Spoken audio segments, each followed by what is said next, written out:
The chandeliers above the grand ballroom glimmered like a sky of captive stars, their glow spilling across marble floors polished to a blinding sheen.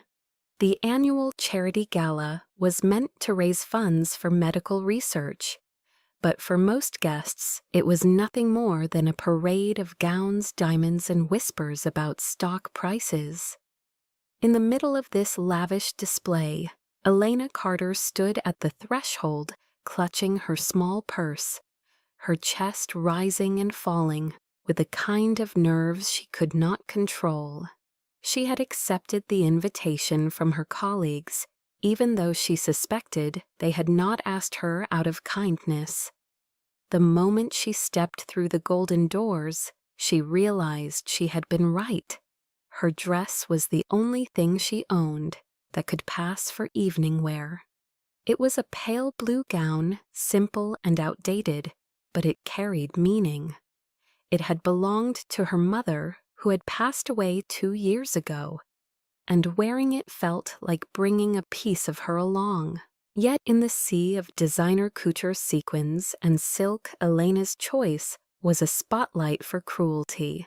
A group of women from her office spotted her instantly. Their smiles were wide, too wide, the kind of smiles that hid daggers. They called her over with mock enthusiasm, complimenting her look in voices that dripped with venom disguised as sugar. "That color is unique," one said, tilting her glass as if inspecting fabric from a thrift store rack. Another leaned closer, lowering her voice just enough for others to overhear. "Vintage right. Almost looks like something from a second-hand shop." Laughter rippled through the circle, delicate yet poisonous. Elena felt her cheeks heat her grip, tightening on the strap of her purse. She told herself not to react, not to give them more satisfaction. She retreated toward the refreshment table, hoping for a moment of peace, but cruelty never gave her space. One of the women followed, pretending to stumble her champagne glass, tilting with careless precision. A splash of crimson liquid arced through the air and landed across Elena's dress. Gasps echoed. Then laughter, sharp and merciless, filled the room. The red stains spread like a wound across the pale blue fabric. For a heartbeat, Elena stood frozen, unable to move. Every pair of eyes seemed to turn toward her, some amused, some pitying, none offering kindness. The sound of laughter grew louder, echoing inside her skull. She wanted to disappear, to sink into the polished floor, and never return. Her mother's dress was ruined, her dignity stripped, in front of strangers and colleagues alike. Her throat burned as she tried to swallow back tears. "Do not cry," she ordered herself. "Do not give them that." She pressed her lips together, her hands trembling at her sides. She could not even lift a napkin, could not even defend herself against the humiliation. She thought of leaving, running through the doors into the cold night, but her body refused to obey. She was anchored by shame, her heart hammering so violently it felt as if the entire ballroom could hear it. The laughter swelled once more, cruel and bright beneath the chandeliers. One man nearby smirked into his glass, as if watching a performance staged for his amusement. Elena's vision blurred, the tears threatening to fall despite her stubborn pride. She could not move, could not speak, could not breathe past the weight of so many eyes pressing down on her. And then, cutting through the noise like a blade through silk, came a voice, low, steady, commanding. "That's enough." The room hushed instantly. The laughter died as if snuffed out by an unseen hand. Guests turned toward the source of the voice, curiosity replacing mockery. Elena's shoulders stiffened. She turned slightly, her eyes catching a tall figure emerging from the edge of the crowd. He moved with the calm certainty of a man who never had to demand attention because it followed him naturally. He was impeccably dressed, his tuxedo perfectly tailored, his dark hair slightly tousled as if he had run a hand through it just moments before. His expression was composed, almost indifferent, yet his gaze carried a heat that silenced every whisper. Elena recognized him instantly, though she had only ever seen him in magazines and on news reports. Alexander Drake, the billionaire whose company dominated headlines, the man whose signature could move entire markets. He was looking directly at her. For a breathless moment, Elena could not comprehend why. Why would a man like him, surrounded by wealth and power, intervene for someone like her?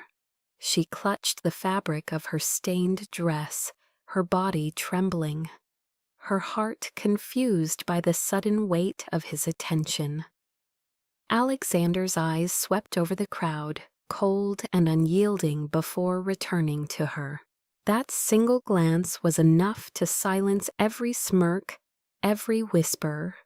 And for the first time that evening, Elena felt the laughter no longer pressed against her skin. Instead, there was only the echo of his voice, still hanging in the air, a promise that the humiliation had ended. Alexander Drake did not simply walk across the room, he commanded it. The orchestra seemed to soften as if the strings themselves bent to his authority, and the crowd parted instinctively, granting him a clear path. His gaze never wavered from Elena, who stood stiff as a statue, clutching the stained folds of her mother's dress. She wished she could vanish into the shadows, but the force of his presence made it impossible to look away. When he reached her side, he did not hesitate.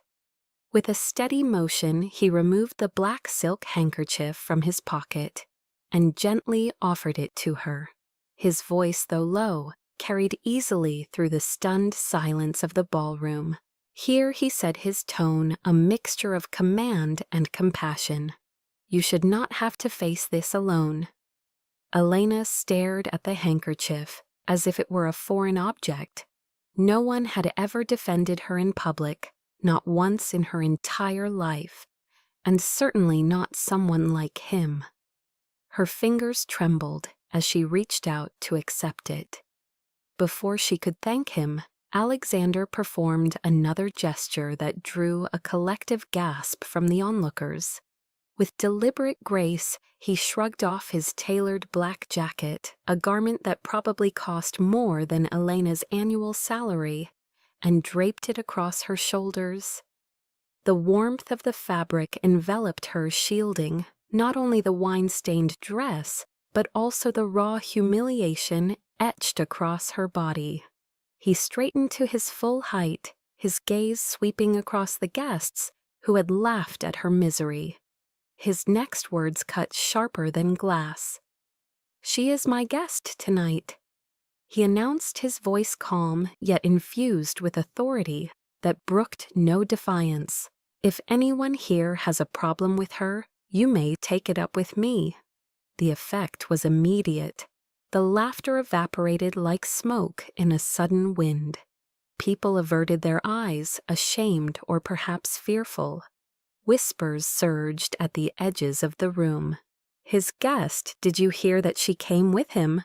Confusion rippled through the assembly, disbelief painting every expression.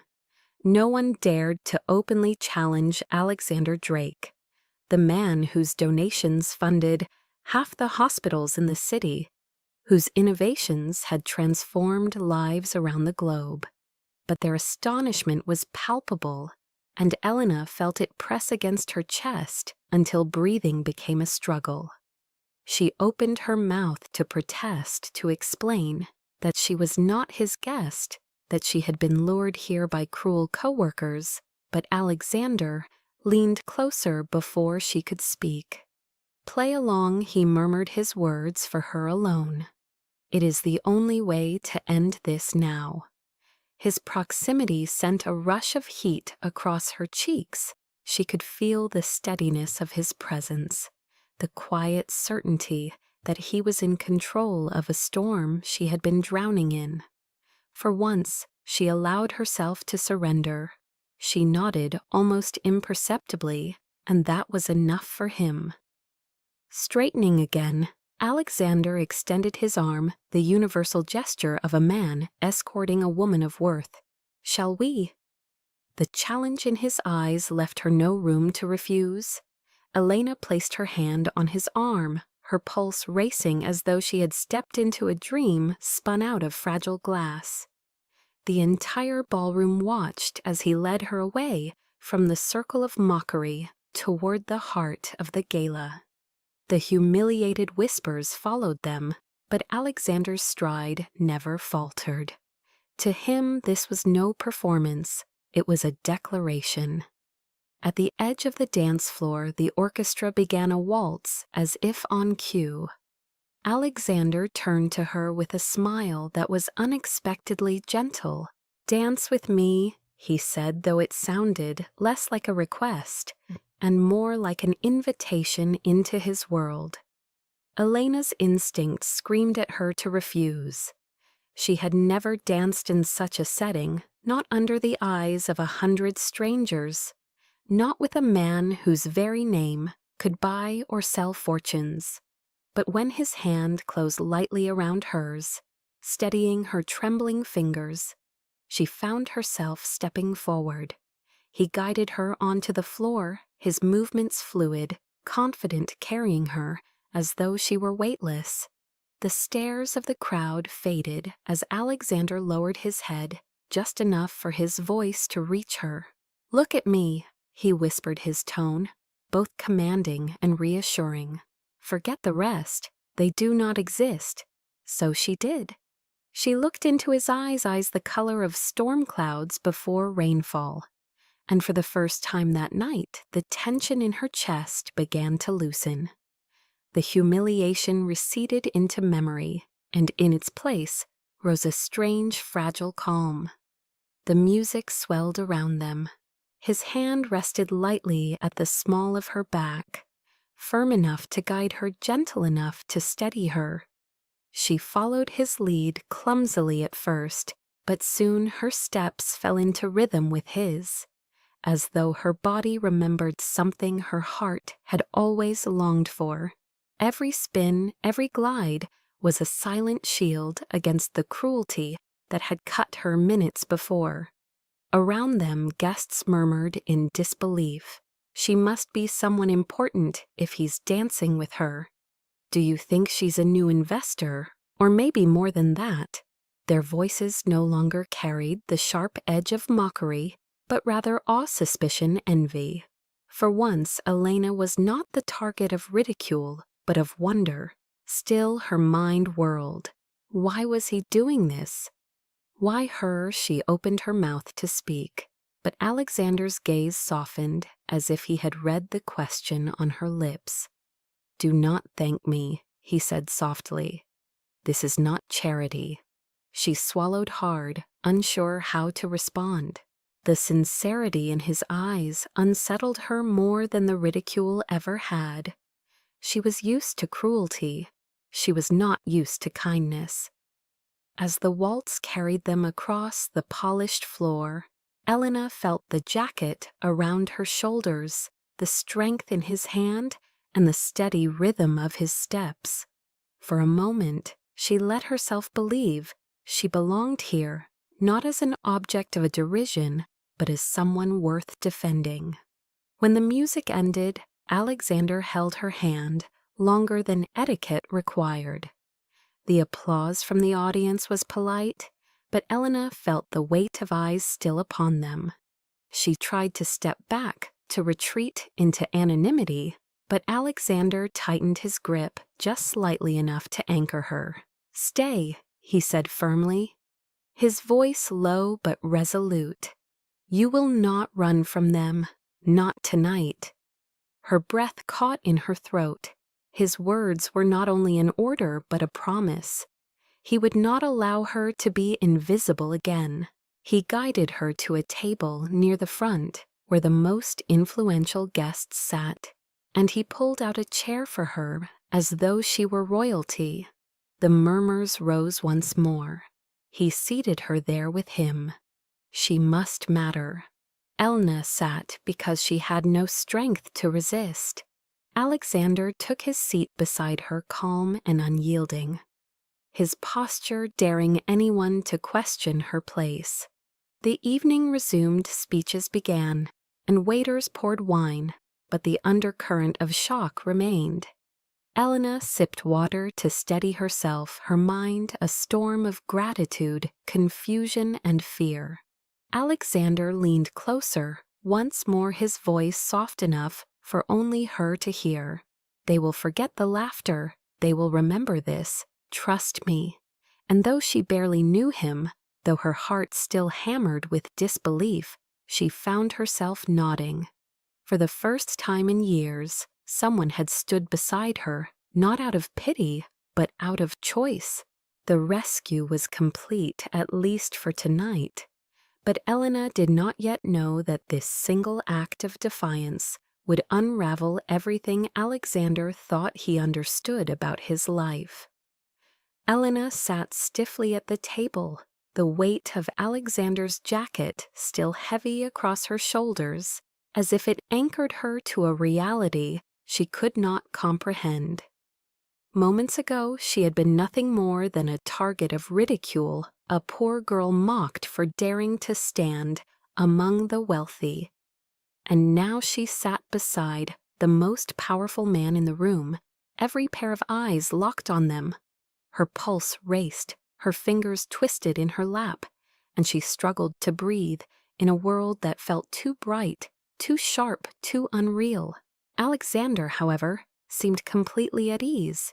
He reached for his glass of wine, sipping it as though he had not just upended the social order of the gala. When the host of the evening approached their table to thank him for his generous sponsorship, Alexander introduced Elena without missing a beat. "This is my date," he said smoothly, his hand brushing hers beneath the table as though to steady her. The words landed like a thunderclap inside her chest. Date. The host blinked, startled but polite, and extended a greeting to Elena, who stammered out a response. Her heart hammered so loudly she feared it might be audible. Alexander's calm tone, however, was unyielding a shield against further questions. "We are enjoying the evening, thank you," he concluded, making it clear the matter was not up for discussion.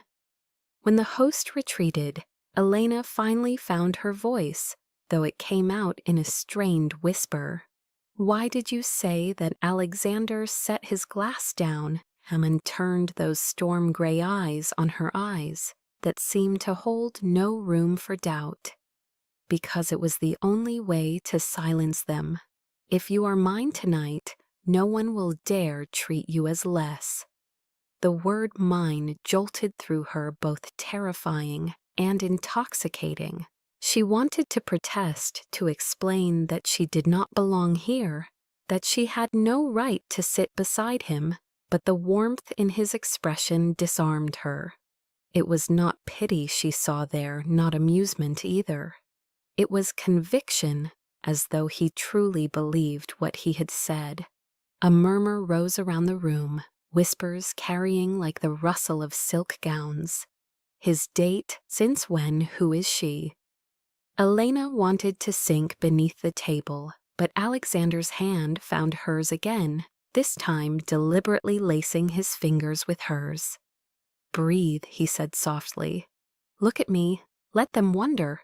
Let them choke on their own curiosity. You owe them nothing." She forced herself to meet his gaze. The steadiness there was like a rope thrown to someone drowning, and against all logic she clung to it.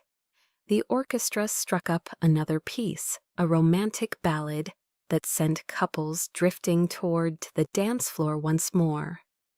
Alexander stood, pulling her gently to her feet. "Come with me." "I can't." she whispered, panic flashing in her eyes. "Everyone is watching." "Exactly," he replied, his voice low but firm. "And they will keep watching until they see you are not ashamed." He led her into the center of the room, every step echoing like a drumbeat in her ears. When his arm slid around her waist and his other hand clasped hers, she trembled. He leaned closer, his breath brushing her temple. "Follow my lead," he murmured. "No one can touch you here." She tried stumbling at first, but his grip steadied her. Soon she found herself moving in rhythm with him, her body guided by the quiet strength of his movements. The crowd faded, the lights blurred, and all that remained was the intensity of his gaze. "You're doing beautifully," he said, his tone unexpectedly gentle. "Just stay with me." Her laugh escaped, breathless and uncertain, but it was real, and the sound startled her. She could not remember the last time she had laughed without fear of being mocked. Alexander's lips curved faintly, and for a moment the mask of the billionaire fell away. In its place was a man who looked almost boyish, almost vulnerable. "That's better," he said. "Don't let them steal your joy."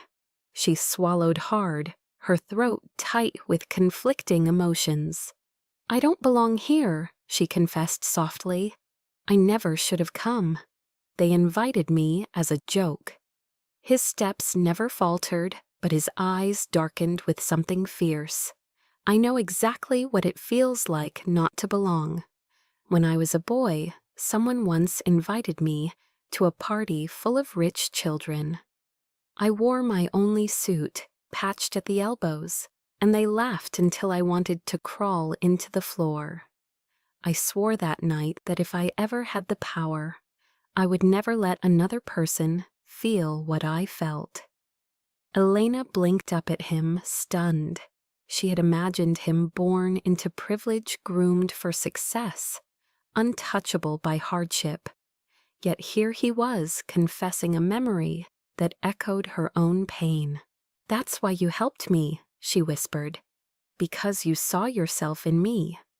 His jaw tightened slightly, but his voice softened.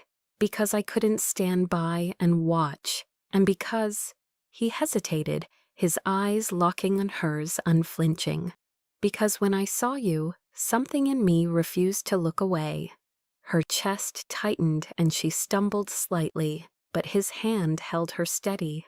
She had no words, only the racing of her heart and the dizzying warmth that spread through her veins. Around them whispers continued, but they no longer carried the sting of cruelty. They carried intrigue, curiosity, even jealousy. Clara, a socialite draped in emerald silk, watched with narrowed eyes, her lips curling in disdain. Elna noticed the glare but tried to ignore it. Alexander noticed too. His hand at her waist tightened protectively.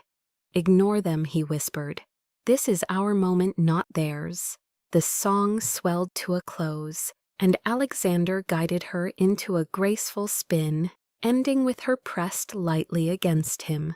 The applause that followed felt like thunder, but for Elena, the world was silent except for the pounding of her heart. As they returned to their table, she leaned closer and whispered urgently, "You don't have to keep pretending. You've done enough. Please let's end this before it gets worse." He stopped, his eyes searching hers with quiet intensity. "Do you really want me to stop?"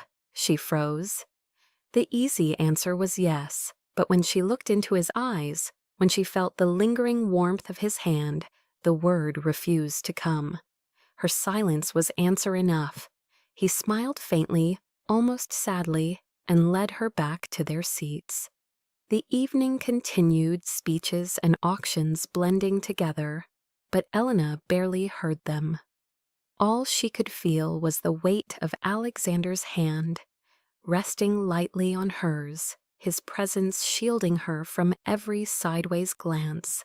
And though she knew this was only pretend, that he was playing a part to protect her, A dangerous thought crept into her heart. What if it was more? The music shifted again, the rhythm lighter, now playful notes floating into the air like fireflies. Yet Elena could barely hear them over the thundering beat of her own heart. She sat beside Alexander, still wrapped in the cocoon of his presence, his jacket shielding her shoulders, his hand occasionally brushing hers, as if reminding her that she was not alone. For everyone else, the gala had returned to its dazzling routine of laughter, networking, and subtle power plays. But for her, the room felt transformed. The cruelty she had endured earlier, now softened by the warmth of his intervention. Alexander leaned toward her slightly, lowering his voice so only she could hear. "You're still trembling," he said, his tone steady, but not unkind. "Why?" She forced a laugh that sounded brittle, even to her ears. "Because I don't belong here. Every eye is still on me, waiting for me to slip up again. I'm the poor girl who became the evening's entertainment, remember?" His gaze sharpened not with judgment, but with a strange protective intensity. "No," he said quietly, firmly, as if rewriting the narrative by sheer will. "They are looking because they see you with me, and if you are with me, then you belong. Let them wonder, let them talk, but they will never laugh at you again." The conviction in his voice struck her harder than any insult ever could. She looked down, blinking quickly as tears threatened, but Alexander's hand moved deliberately to cover hers. "Look at me," he murmured. Reluctantly she did, his eyes gray like the edge of a storm, locked onto hers with an intensity that seemed to shut out the rest of the ballroom. "Just keep your focus here. When you look at me, nothing else exists." Something inside her cracked a thin wall she had spent years building against disappointment. She tried to steady her breathing, but the sincerity in his gaze melted her defenses. For the first time in longer than she could remember, she felt seen. The orchestra began another slow number, and without asking, Alexander stood and extended his hand. "Dance with me again." Elena shook her head, panic flashing. "I'll make a fool of myself. Twice in one night is too much." His lips curved into the faintest smile. "You won't. I'll make sure of it. Trust me." His tone was gentle but unyielding, and before she could gather the courage to resist, he pulled her to her feet. The crowd parted once more as Alexander guided her onto the polished floor, his hand firm at the small of her back, his movements sure and graceful. Elena stumbled at first, but he steadied her with the ease of someone who had carried heavier burdens than a frightened girl. "See," he whispered, leading her into the rhythm. "Already better." She let out a nervous laugh, and to her shock, it didn't feel forced. Alexander's eyes softened, and for a fleeting moment, she glimpsed not the billionaire everyone revered, but a man who seemed almost relieved to make her smile. "You've done this before," she said cautiously. "Dance with terrified women." He chuckled, the sound low and rich. "No rescue people who are drowning in a room full of sharks." "Yes, and sometimes the sharks win. So tonight you decided to fight them with a dance." She teased, though her voice trembled. He spun her gently, and when she came back into his arms, he held her closer, his lips near her ear. "Tonight I decided not to let them touch you." Her pulse spiked her breath, catching, and for a moment, the world seemed to fall away, leaving only the warmth of his hand, the steadiness of his step, and the rare smile that touched his face. She dared a glance upward, studying him as if he were a puzzle she would never solve. "Why me?" she whispered. "There are hundreds of people here who would have begged for your attention." Why did you notice me? His expression shifted, a shadow flickering behind his eyes. Because when I looked at you, I remembered myself. The boy who once stood at the edge of a room like this, desperate not to be noticed, yet aching for someone to see him. I saw that same look in your eyes, and I could not look away. The honesty in his voice stole her breath. She turned her face slightly, trying to hide the flush rising across her cheeks, but Alexander tilted her chin back toward him. "Don't hide," he said softly. "Not from me." Her chest tightened. She had spent her life hiding in plain sight, avoiding confrontation, swallowing humiliation, accepting invisibility. And here was a man who demanded the opposite, who insisted she be seen, who refused to let her shrink. It was terrifying and exhilarating all at once. As the dance drew to a close, Alexander did not release her hand. He guided her back toward their table, ignoring the speculative stares, the whispers that now carried less cruelty and more curiosity. Elena's knees trembled, but his grip steadied her. When they sat, he leaned closer again. "Do you still feel out of place?" She hesitated, her pride urging her to say yes, but the truth rose unbidden. Less than before. His smile was small, private, a reward for her honesty. "Good, that's progress." For a while they sat in silence, the noise of the gala swirling around them like distant waves. Elena found herself studying the lines of his profile, the curve of his jaw, the way his hair refused to lie perfectly in place. He looked every inch the untouchable billionaire, yet something in his presence felt disarmingly human. Without thinking, she whispered, "You don't seem like them." His brows lifted slightly. "Them, the people here. They look at each other like predators circling prey. But you," she faltered, embarrassed by her own boldness, "you don't." His gaze lingered on her thoughtful, as though her words mattered more than he expected. "That's because I don't belong here either," he said finally. "I built my way into these rooms, but I've never called them home." She blinked, startled. "Then why stay?"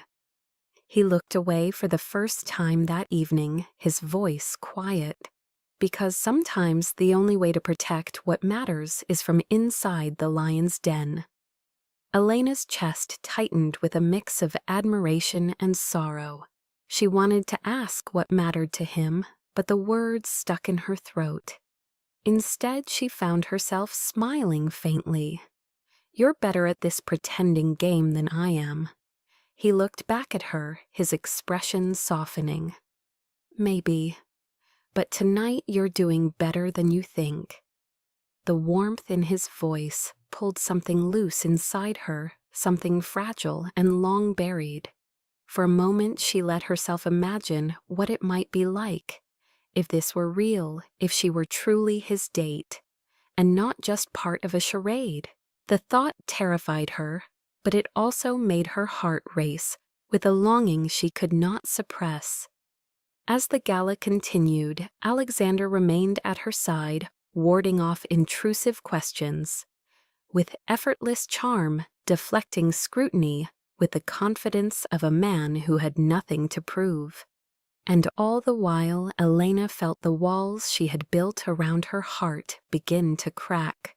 She knew this was dangerous. She knew this was pretend.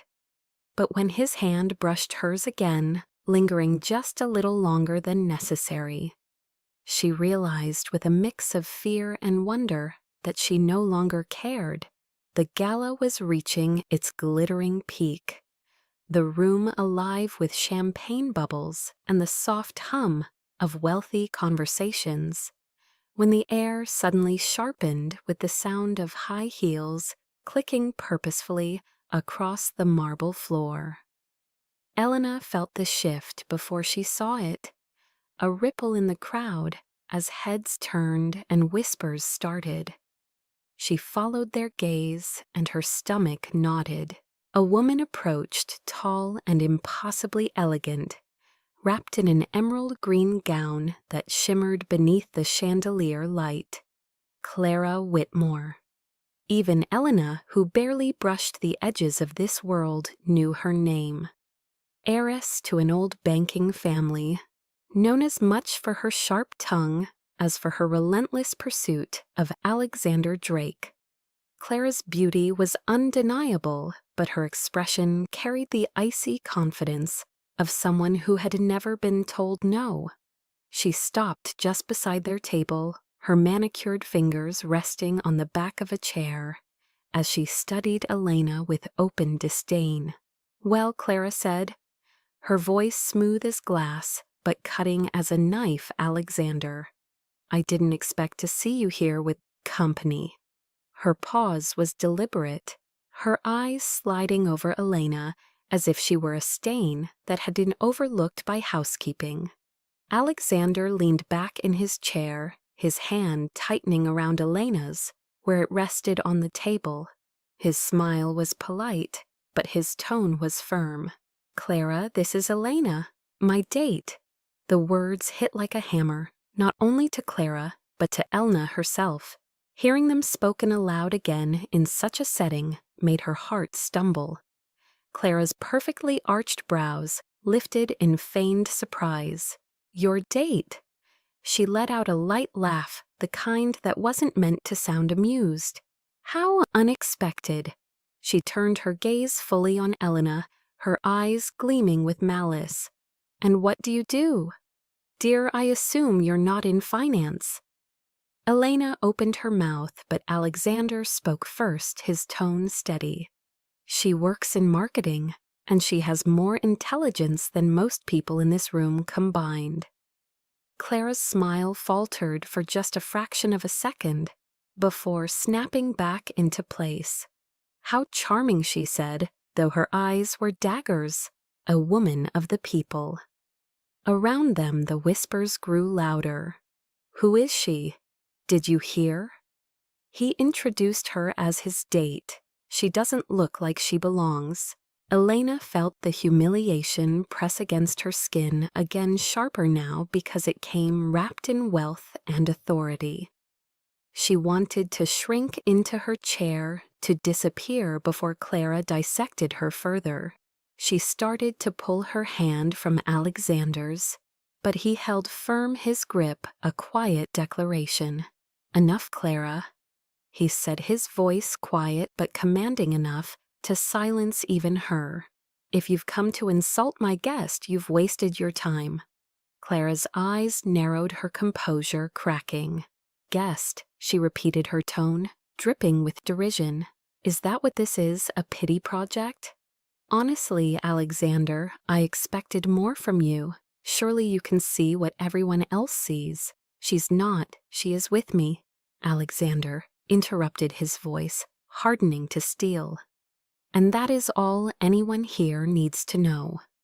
The hush that followed was absolute. Clara's nostrils flared, but she managed a brittle smile.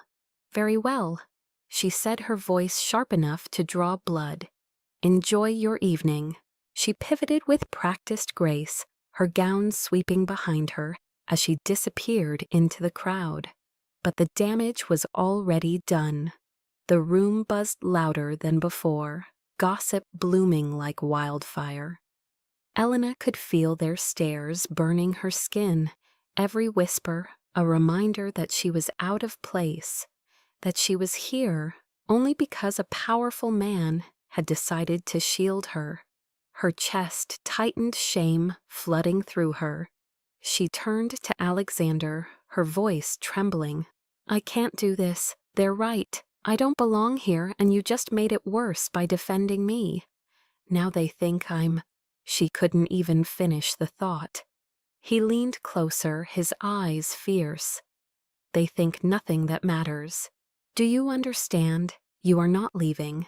His words were meant to comfort, but to Elena they felt like a chain. The more he insisted, the more she felt trapped in a role she had never asked for. "Alexander." "You don't understand," she whispered. "I don't want to be your shield against Clara or anyone else. I don't want to be part of some game." His jaw tightened. This isn't a game.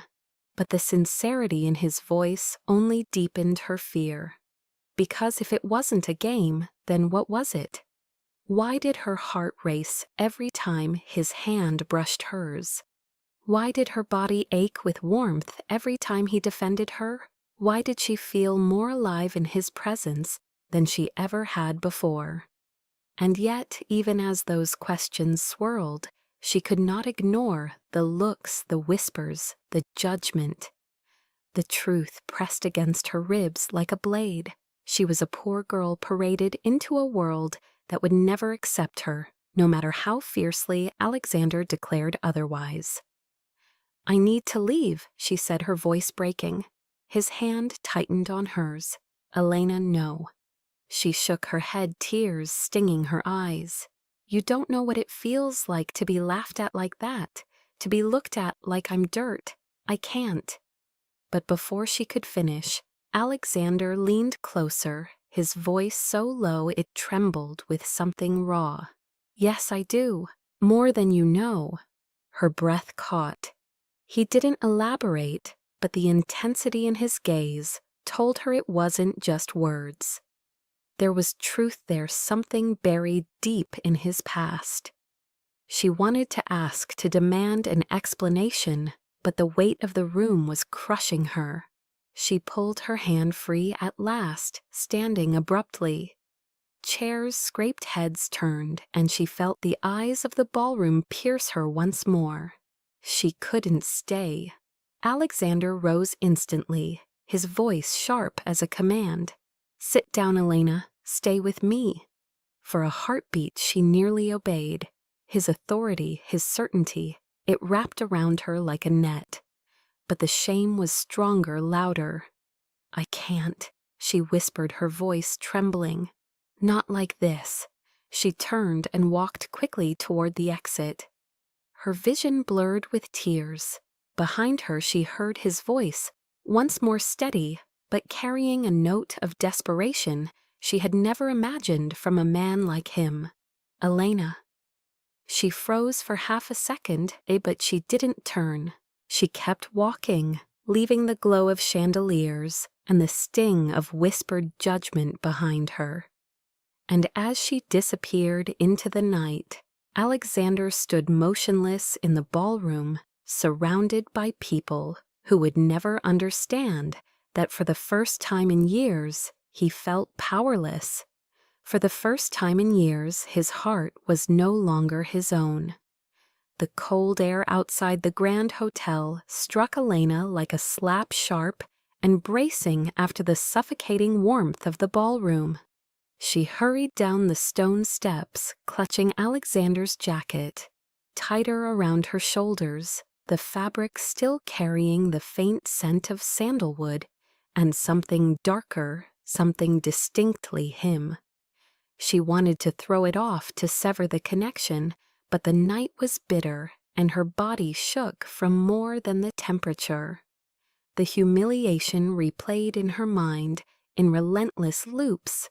Clara's smirk, the whispers, the way every gaze cut her down to nothing. A yellow cab slowed at the curb, and she raised her arm desperately, anything to escape the glittering prison she had just fled.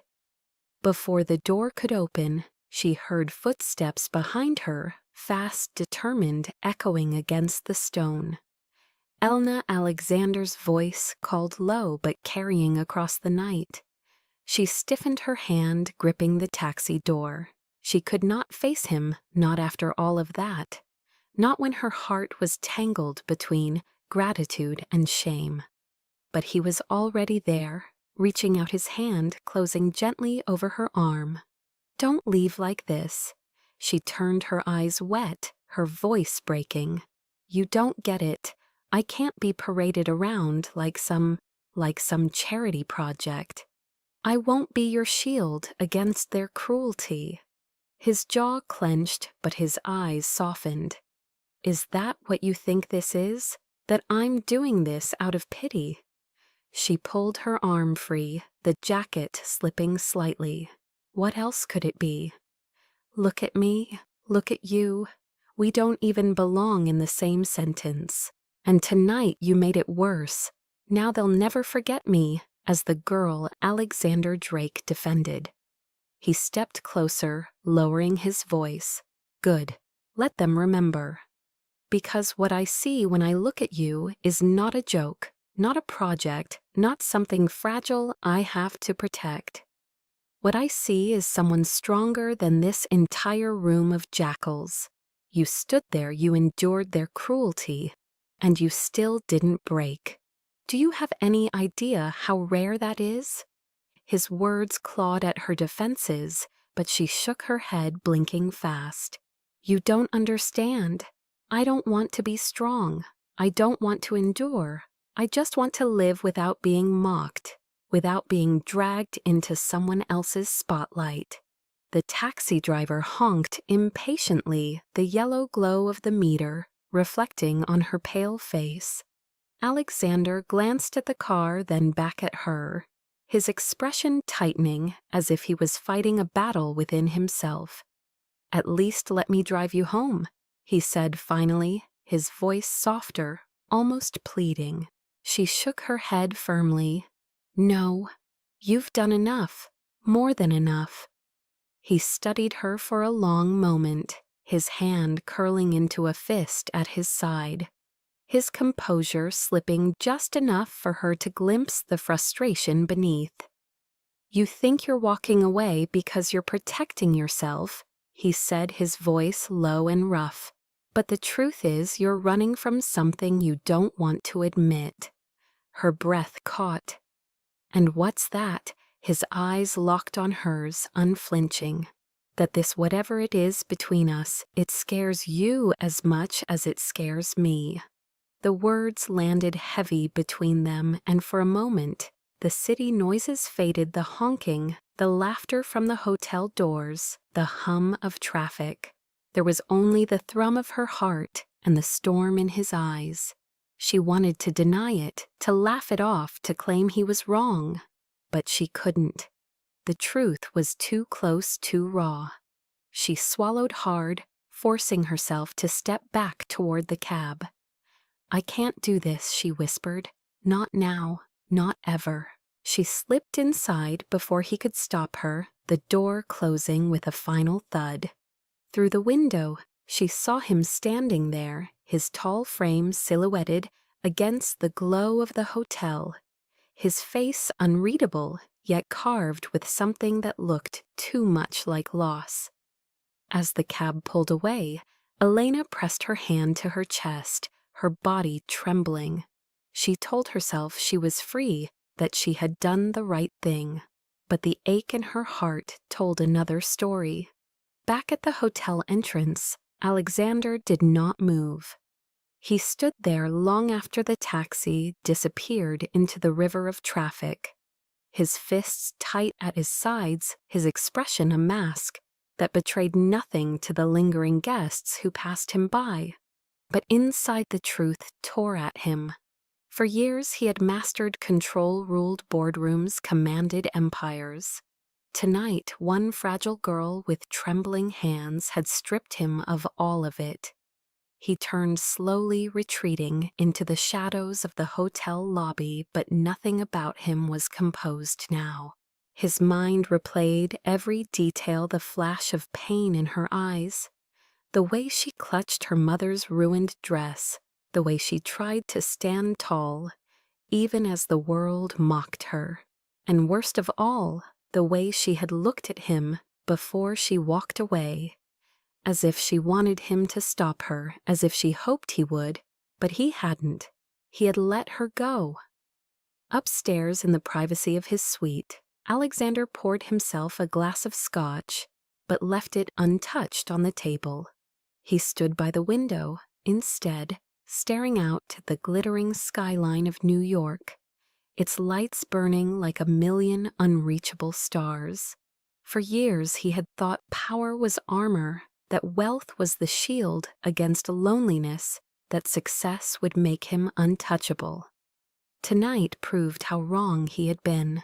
A girl in a faded blue dress had slipped past every defense he owned, and now he stood hollow, his heart no longer his own. Meanwhile, Elena sat in the back of the cab, her face turned toward the blur of city lights rushing past. She pressed her forehead to the glass, trying to steady her breathing, but tears streaked down her cheeks unchecked. She thought of the way he had looked at her, the way his voice had softened when he spoke her name, the way his hand had steadied hers. It should have felt like a fairy tale, but all she felt was fear. Fear that she had stepped into something too big. Fear that she was falling for a man she could never have.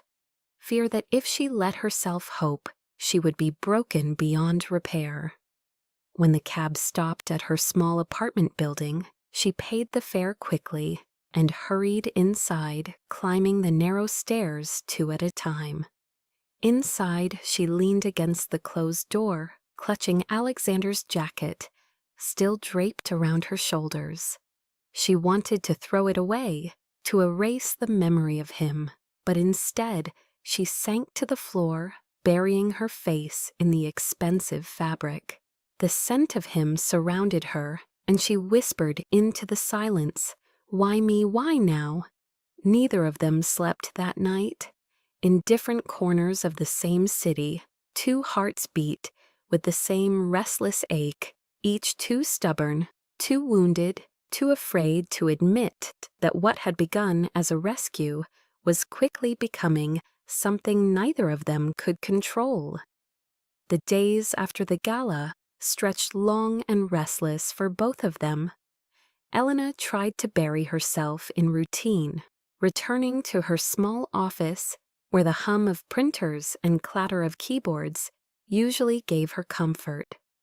But whispers followed her even there, coworkers giggling behind hands, their eyes sparkling with mockery disguised as curiosity.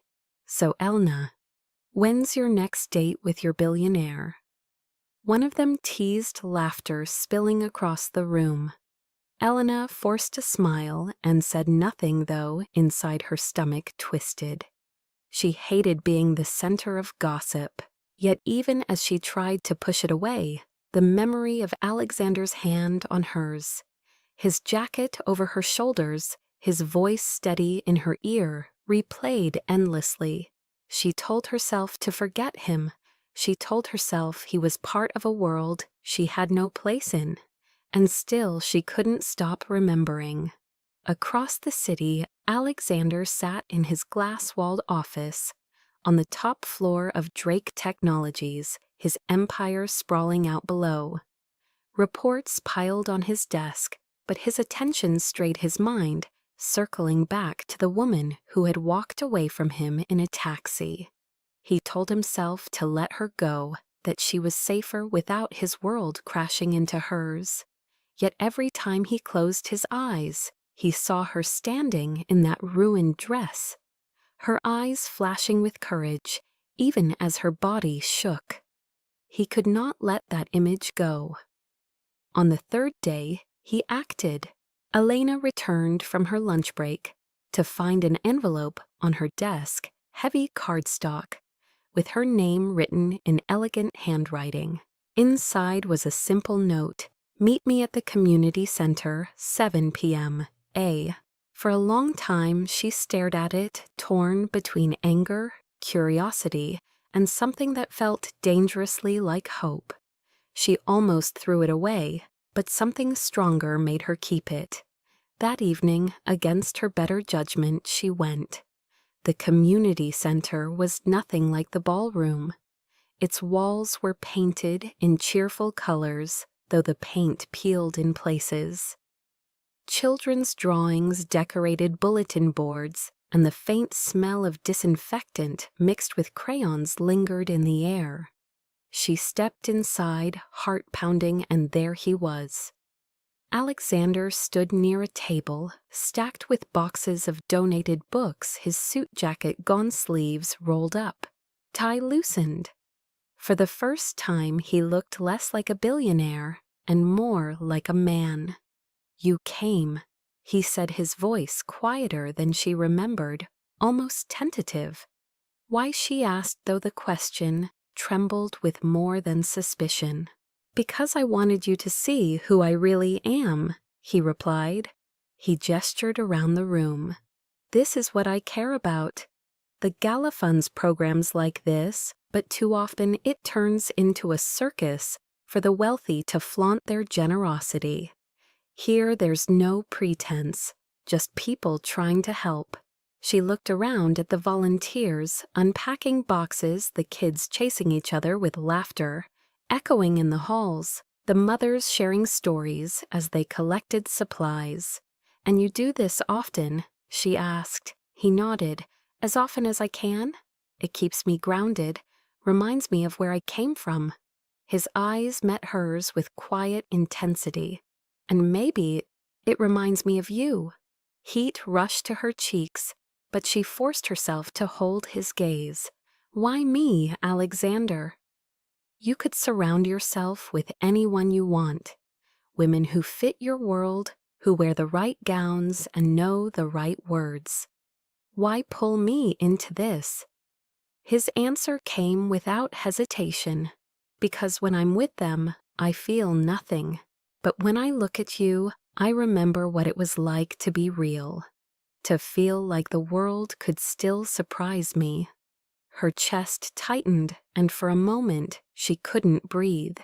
He reached for a box, lifting it effortlessly, and handed it to her. "Come on, help me. If you're here, you're not a guest. You're part of this." So she worked beside him that night, sorting books, handing out supplies, listening to the laughter of children. Slowly, the tightness in her chest eased. She caught him glancing at her, sometimes not with pity, but with something gentler, something that made her heart ache. When the evening ended and the last family left, they sat together on a bench outside the center. The night air was cool, the street lamps humming softly.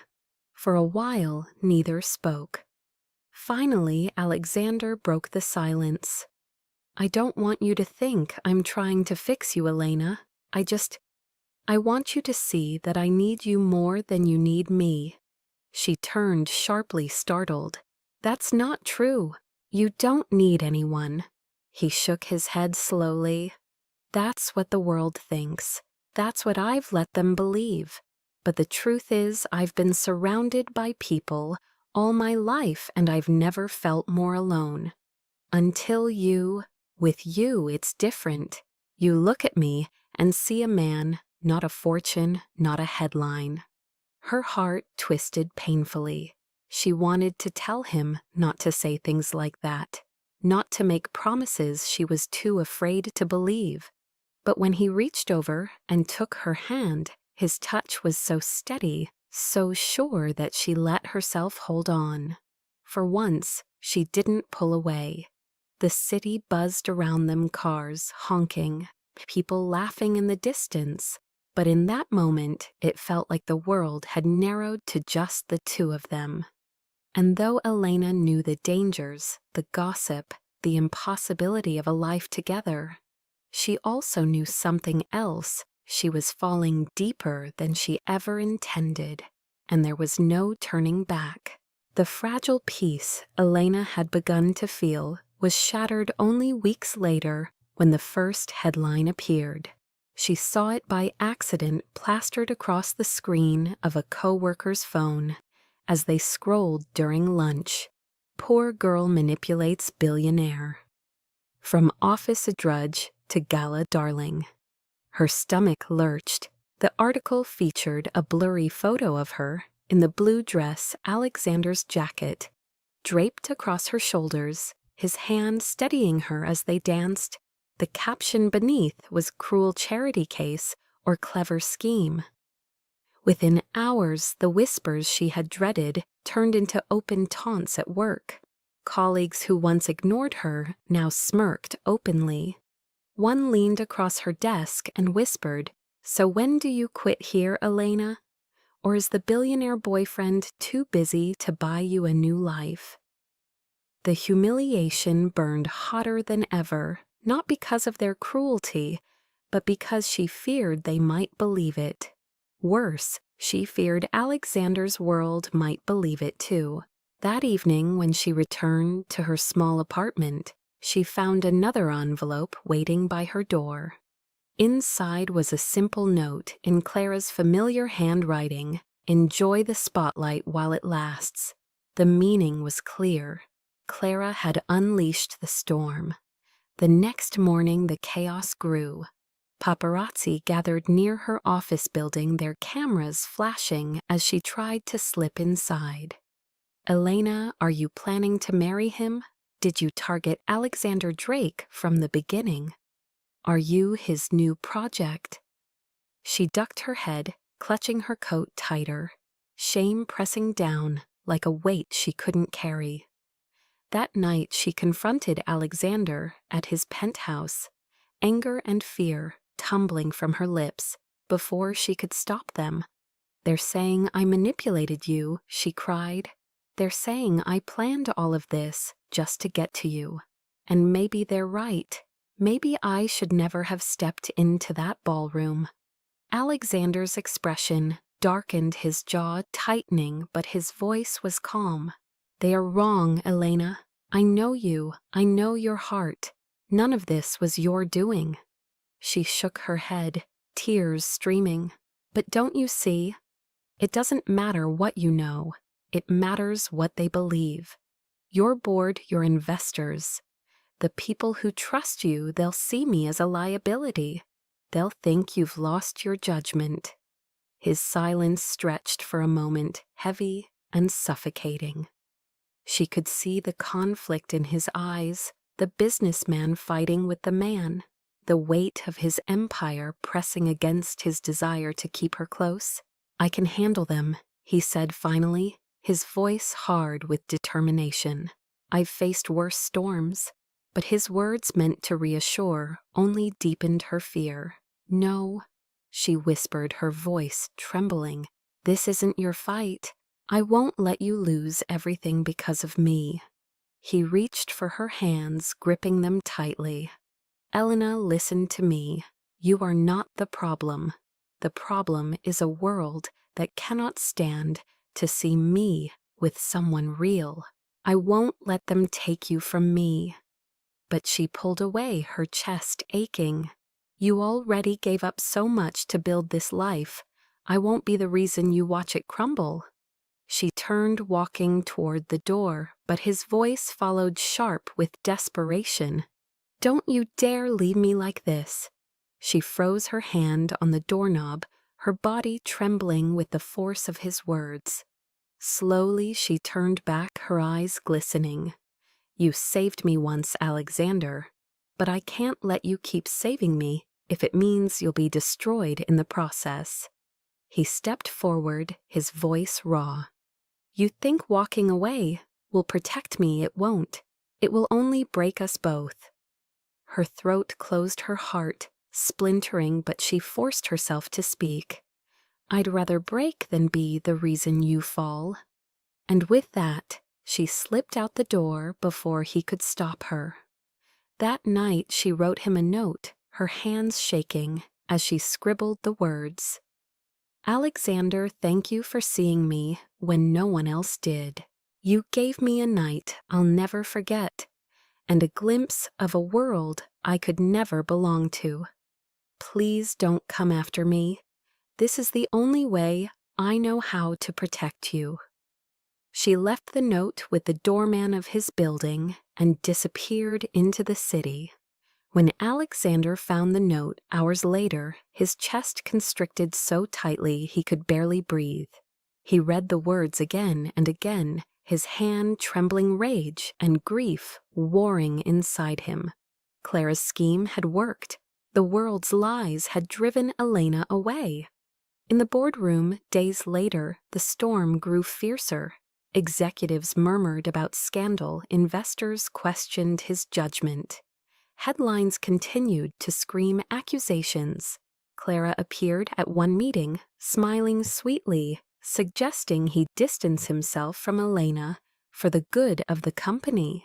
Alexander's temper snapped. "Get out!" He barked, his voice so cold, the room fell silent. "If anyone here believes I will sacrifice the woman I care about for the comfort of your reputations, you are free to leave my company." His board exchanged nervous glances, but no one moved. Still the damage was done. His empire trembled, his image shaken. And yet none of it mattered as much as the empty space beside him. He lay awake at night, staring at the ceiling, haunted by the memory of her eyes. Her laughter, her voice breaking as she said goodbye. Across the city, Elena hid in a small rented room above a bakery far from her old life. She told herself she had done the right thing, that she had saved him from ruin. But as she lay in bed, listening to the city hum below, she pressed Alexander's jacket to her chest and whispered his name into the darkness, knowing she had left her heart behind. Both of them carried the same ache, the same desperate longing, and both were too proud, too afraid, too wounded to reach across the distance. What had begun as a rescue had become something deeper, something undeniable. But now it was buried beneath misunderstanding and fear, and neither knew how to find their way back. The city had grown restless with speculation, the tabloids running wild with every rumor they could spin about Alexander Drake and the mysterious woman who had vanished from his side. For weeks the headlines had painted her as a schemer, a manipulator who had clawed her way into the life of a billionaire, only to disappear once exposed. Alexander had stayed silent, weathering the storm with grim determination, but the silence only fueled the fire. His board grew uneasy, his investors restless, the pressure mounting, until he knew he could no longer remain quiet. He needed to speak, not in the controlled setting of a boardroom, not through a press release written by lawyers, but with his own voice, his own truth. The opportunity came at the annual Innovation Summit, an event broadcast across the country, one that gathered leaders, journalists, and the brightest minds of his industry. He stood behind the curtain before his keynote address, his heart pounding in a way it never did before a business speech. For years he had commanded stages like this without hesitation, but tonight was different. Tonight was not about technology or profits. Tonight was about her. As the announcer called his name, Alexander stepped onto the stage, the applause crashing over him like waves. He looked out at the sea of faces, the cameras flashing, the lights blinding, and for a moment he felt the crushing weight of expectation. But then he remembered Elena's eyes, the way they had burned with defiance, even as tears threatened the way she had looked at him that night on the dance floor, and everything else faded. He gripped the podium, his voice steady as he began. "For years I have spoken to you about innovation, about building a future that matters. Tonight I want to speak about something else, something more important." The audience shifted, curious murmurs rippling through the crowd. He drew in a breath, his next words cutting through the silence. "You have read the headlines. You have heard the gossip. And I have allowed it to go unanswered for too long. But tonight I will not stay silent. The woman you have seen in those photos, the one mocked and accused of manipulating me, her name is Elena Carter. And let me tell you the truth. I did not save her, she saved me." The room went utterly still. Alexander continued, his voice deep and unwavering. You see a billionaire who has everything. But what you do not see is the loneliness, the emptiness that comes when every room you walk into is filled with people who want something from you. For years I surrounded myself with power, but I forgot what it meant to be real. Then I saw her, a woman who walked into a room full of wolves wearing courage as her only armor. I saw her ridiculed, humiliated, and I remembered myself, the boy who once stood on the outside looking and mocked for the clothes on his back, desperate to belong. I could not stand by and do nothing. But what I didn't expect was that in trying to protect her, I would discover the truth. She was the one who gave me back something I had lost my heart. Gasps rippled across the room, cameras clicking furiously. He pressed on his words, growing fiercer. Elena Carter is not a manipulator. She is not a scheme. She is a woman of strength, of integrity, of kindness, in a world that too often values cruelty. She did not chase me. I chased her. And if the cost of being with her is every dime I have, every headline, every board member's approval, then so be it. Because without her, all of this, he gestured to the vast stage. The crowd, the spotlight means nothing. For a long moment, silence reigned. Then the applause erupted, not polite, but thunderous, the sound filling the auditorium and spilling into the cameras that broadcast his confession across the world.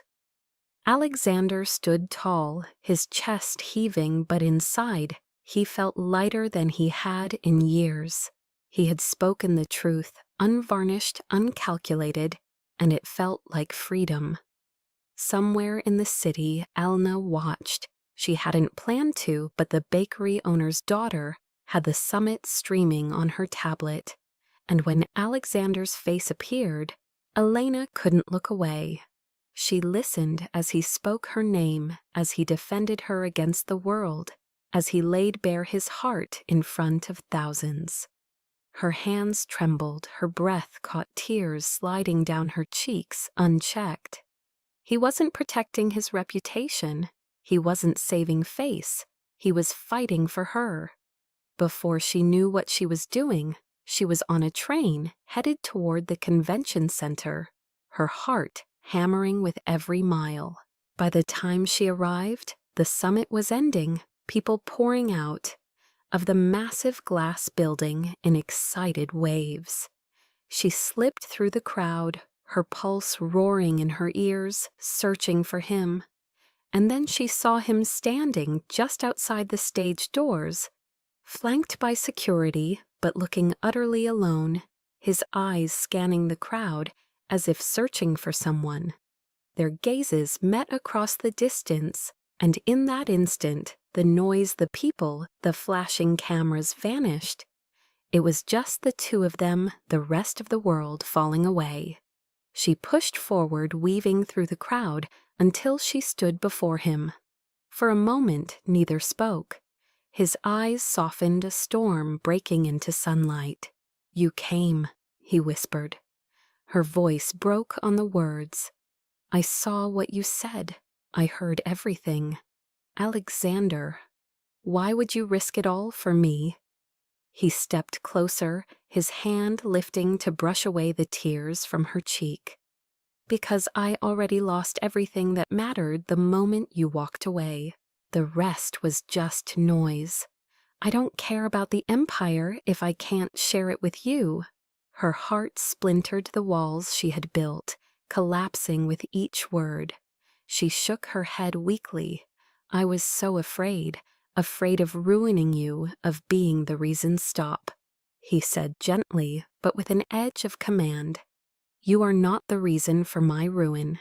You are the reason I am still standing. Don't you see? You think I rescued you that night, but it was you who saved me from a life of emptiness from myself." The tears spilled freely now as she choked out, "And what if I break your heart?" His lips curved faintly tenderly. Then let me lose it to you again and again, as many times as it takes, because it was never mine to keep once I met you." She let out a sob that turned into a laugh, trembling, as he pulled her into his arms. The crowd around them erupted in applause, reporters shouting, cameras flashing, but Elena didn't hear any of it.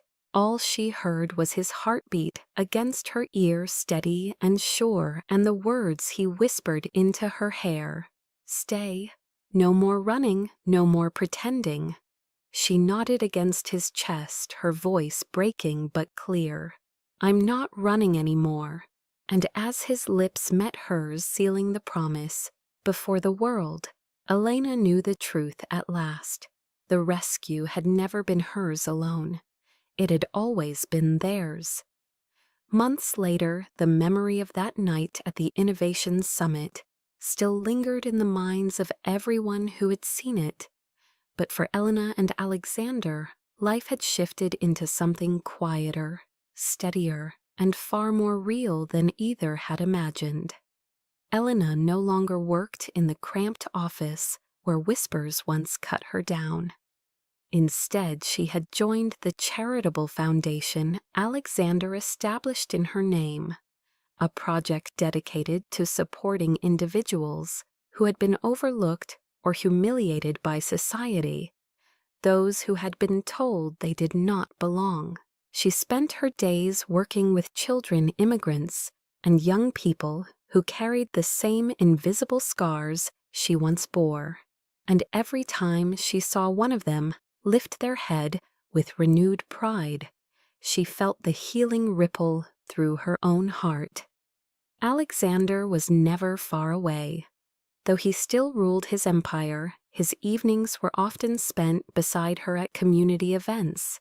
Sleeves rolled up, his presence quiet but unwavering. People still whispered about them, still speculated, but the tone had changed. Where there had once been cruelty and mockery, there was now respect, even admiration. They had survived the storm, and in doing so, had rewritten the story others tried to force upon them. One evening, as autumn settled over New York and the city lights glowed warm against the early dusk, Alexander took her hand as they walked into another gala, one far less intimidating than the first.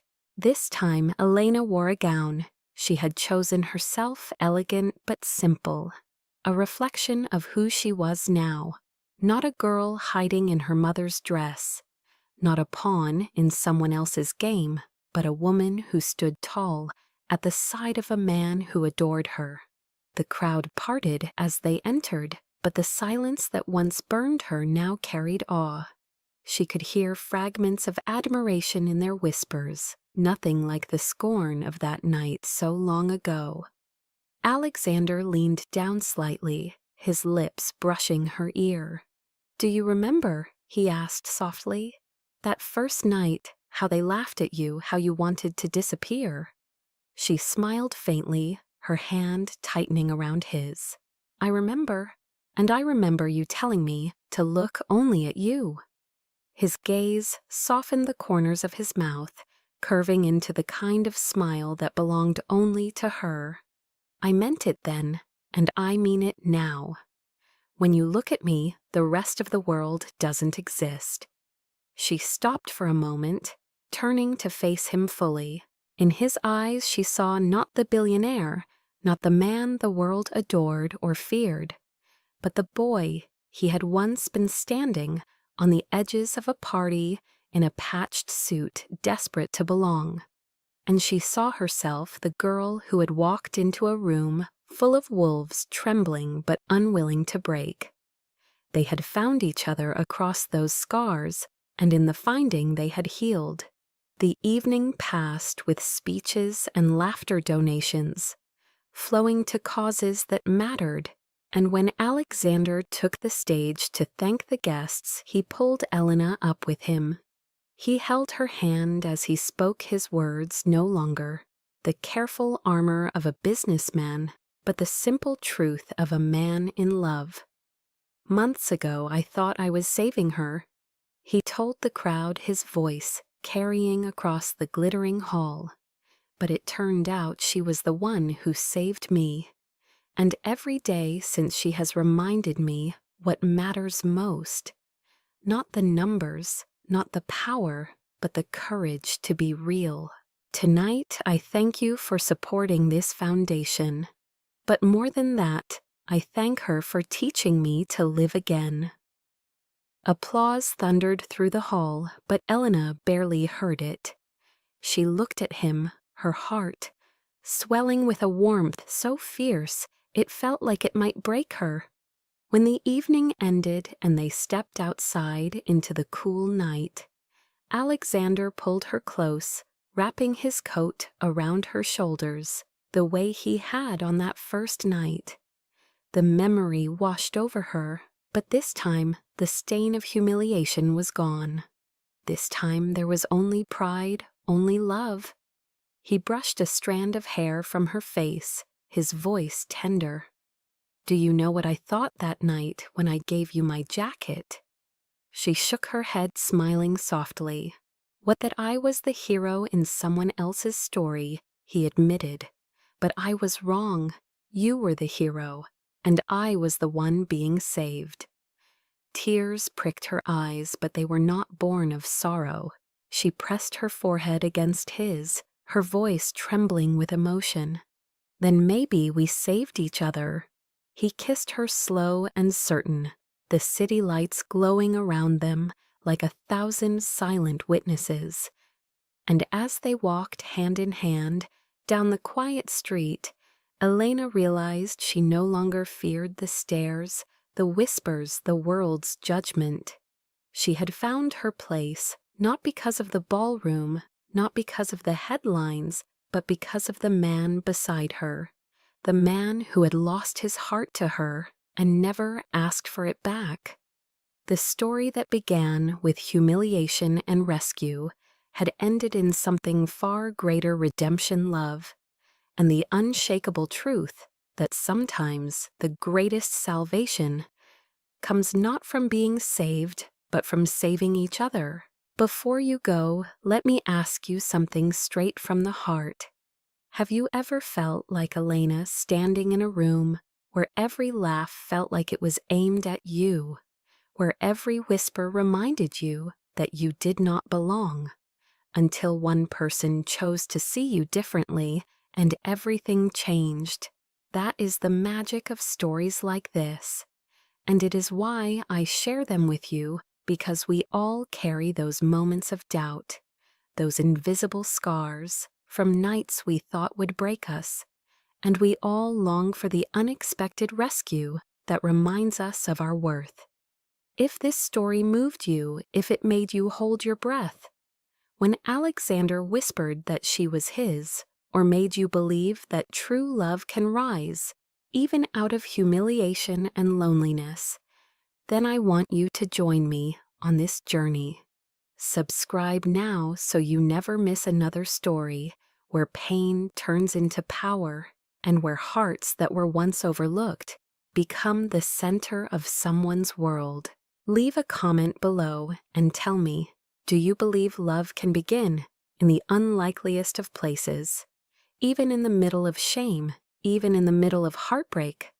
I read every single comment, and I love hearing how these stories reflect pieces of your own life, your own battles, your own victories. And if you felt that pull in your chest, that ache of recognition, then share this story with someone who might need the reminder that they are not invisible, that their kindness is their crown, and that sometimes the person meant for us appears the moment we stop expecting it. Together we are building a community that chooses hope over fear, love over judgment, and courage over silence. And your voice is part of that. So hit that subscribe button, turn on the notification bell, and let's keep meeting here, story after story, moment after moment, because the truth is, you never know which one might become the story that saves you.